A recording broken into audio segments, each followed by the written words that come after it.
Yeah,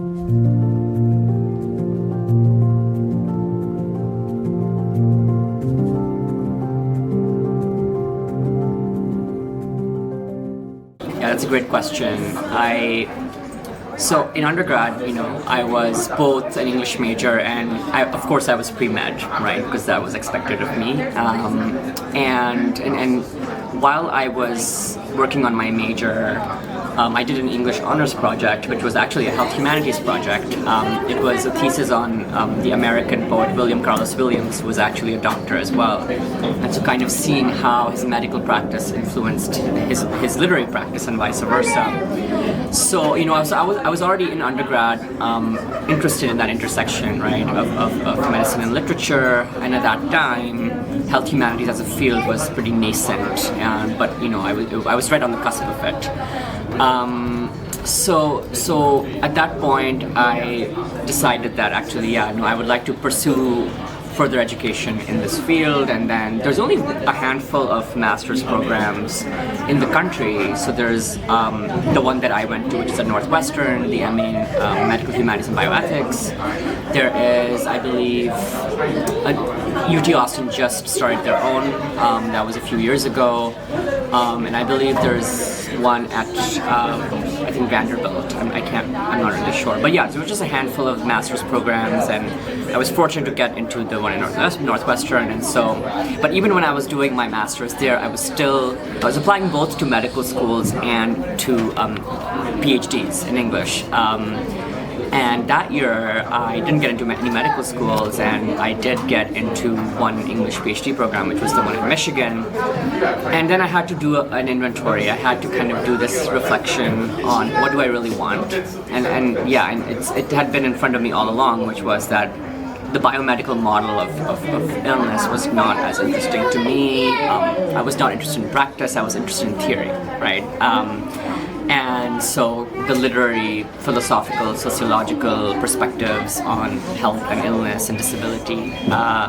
So that was just, and then of course I was also getting more and more interested in postcolonialism, the history of empire, and so that was another angle I brought to the field, where, histories of colonial medicine, how medicine was often used as a pretext to justify a continued colonial occupation in places like the Caribbean and Africa and South Asia. So then, it was not just then medicine and literature. There was a third thing that I was able to triangulate into the project, which was history of medicine, history of disability, these kinds of things. So that's how it came together.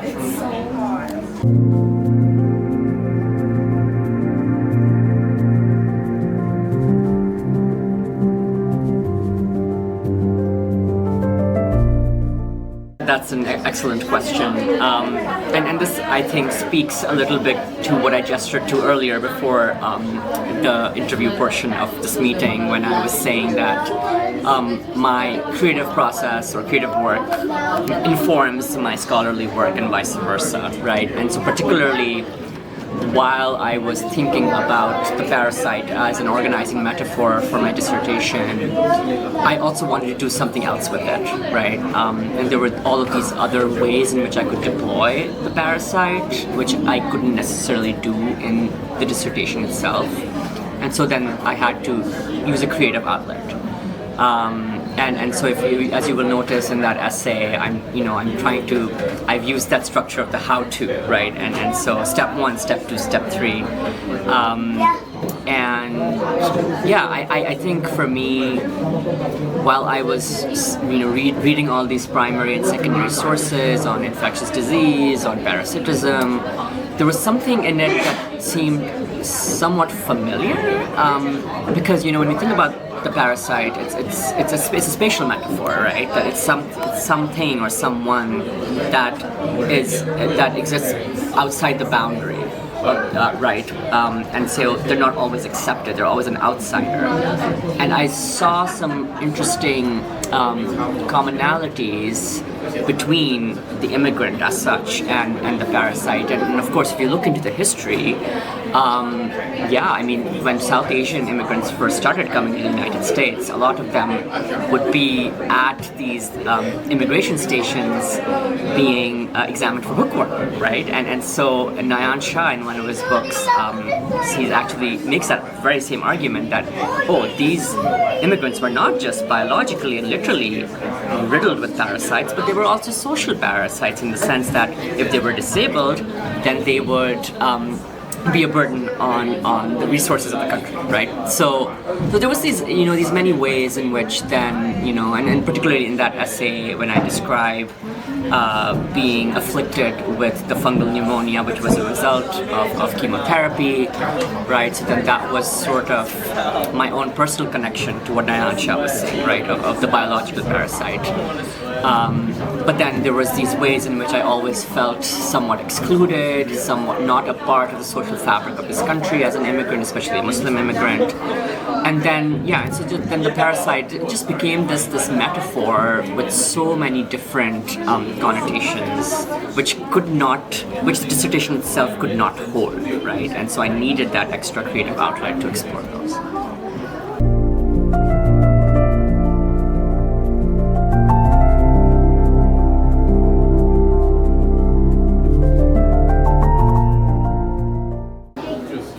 Another excellent question.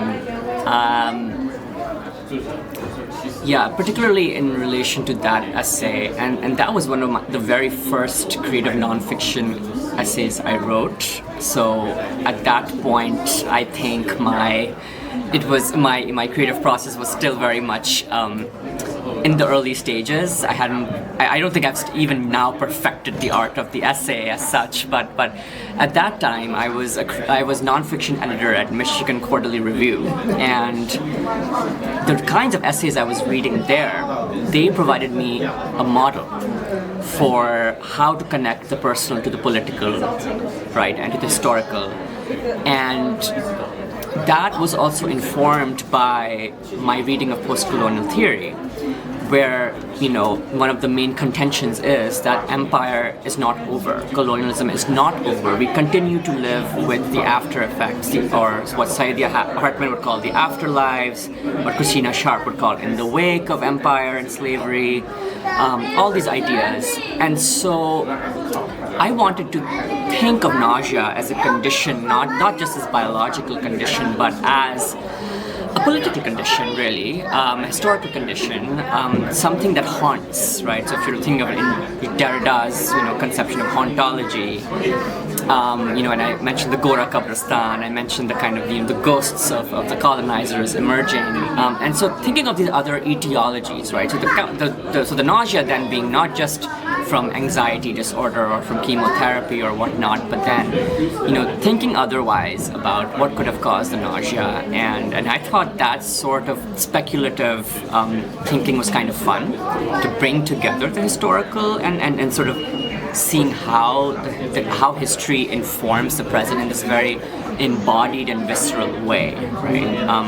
And particularly one of the ideas that really continues to inform my work is the idea of duress by Anne Laura Stoller.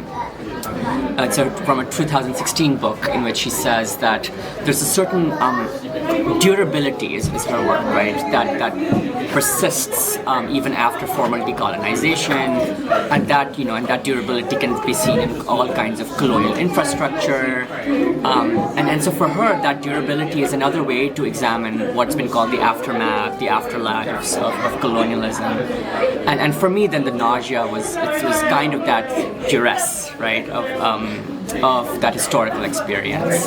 So and again, this was written while I was, kind of cutting my teeth in postcolonial theory, and it just sort of made its way into the creative work itself. I mean, I could have literally just written about the personal experience, but I didn't want to stop there. I wanted to add the political to the personal.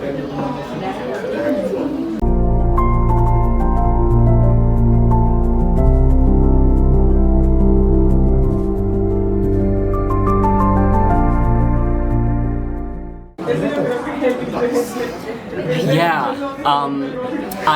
When I was doing my doctoral work at Michigan, I also got a certificate in science and technology studies. And in fact, when I was at Michigan, that was one of the main communities I found of like-minded individuals. Because the English department sometimes felt too stifling, right, where I couldn't do the kind of interdisciplinary work I really wanted to do.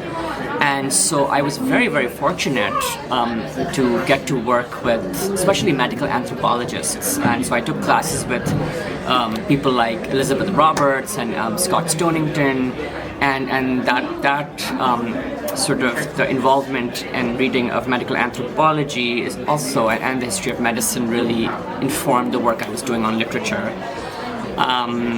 So when I set out to write ports, I wasn't thinking about that at all from an STS perspective, but now that you mention it, absolutely. So this is a kind of commingling of two kinds of technologies, one being the medical technology, and the other being, I guess what you would call the technology of ships and hydrology and ports. And I guess then in your reading it seems to be that those technologies are not as removed as one would expect, and they come together. And so for me then, I become a node bringing together this biomedical technology of the portacat, but then I'm also embodying airports and seaports and that kind of thing. But yeah, I mean, I in opposition to some of the other work in which theory very heavily informs the creative writing, or somewhat informs, here it was mostly more dependent on personal experience than it was on theory, especially STS. But I think that's a useful observation.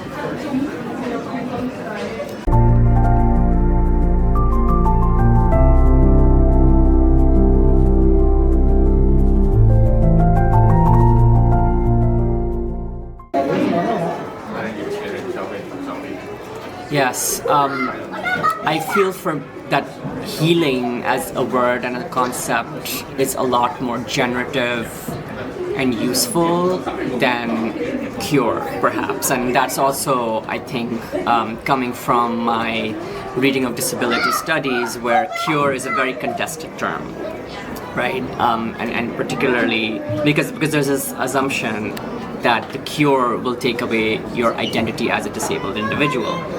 And so healing is a much more accepted term and concept in disability studies. But it also has some kind of, I think, mystical element, right, which I explore in that essay.